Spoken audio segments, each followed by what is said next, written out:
All right, so in this problem, we have an individual driving a truck at 25 meters per second with a box of valuables on the bed of the truck, and there's a hole 55 meters ahead of the truck. And so what we're trying to find in this problem is whether or not you can stop the truck before it falls into the hole, and additionally, whether or not you can stop antiques from sliding and being damaged with a given coefficients of friction for the static friction and the kinetic friction.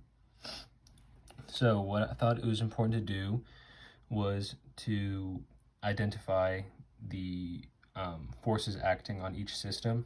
So for the truck and the box, there's a normal force, a friction force, and a gravity force.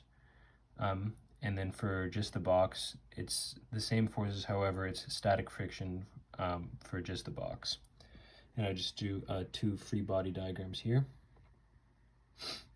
So then I identified the forces in the x direction. And because we are not given a mass of either the truck or the valuables, I just did small m and big M for the mass. And this will kind of tie in later when you substitute these. But yeah, because you're not given those, I just use them as placeholders. And in the x direction, it's going to be the friction force. So ultimately, you get the friction force is equal to negative the mass of the truck and the valuables times the acceleration in the x direction. And for the y direction, the net force is 0. So the only forces in the y direction are going to be the gravitational and the normal force. So, and the same goes for the mass of the objects. It's going to be, I just used the same placeholders, small m and big M, because those masses are unknown. So ultimately, I got the normal force is equal to the mass of the valuables in the truck times the gravitational force, and that's going to be in the y direction. So then I just use this friction is equal to coefficient of friction times normal force equation. And the reason I use this equation is because it works really nicely with these substitutions I created, because I have the friction force and I have the normal force.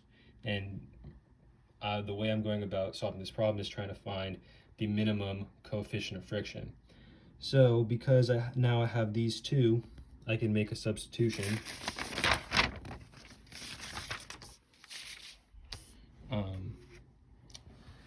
So now I just use this kinematic equation solving for the acceleration. But here I ultimately found that the acceleration is equal to the minimum coefficient of friction times the gravitational force through this substitution.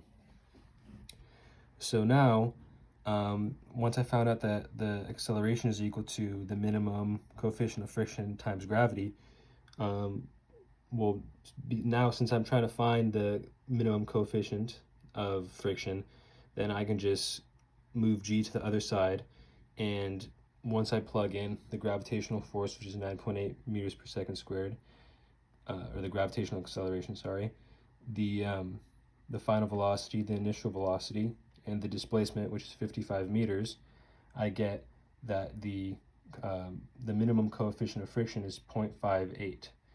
And then I went online and I found that the coefficient of friction between rubber and concrete is 0.8. So because of this, I can infer that the truck was able to stop over the period of 55 meters.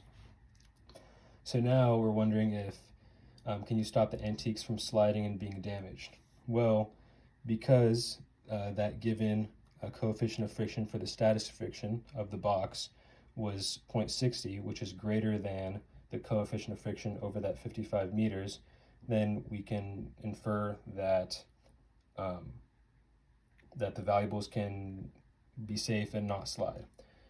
So just some context, this is very similar to last week. However, it's just more so incorporating like relationships between in systems of like just different forces and friction between different objects, and kind of same thing how you tie it back into the kinematic equations. And one kind of tricky thing was mostly just figuring out what would be the best way to approach finding out whether or not the truck would stop.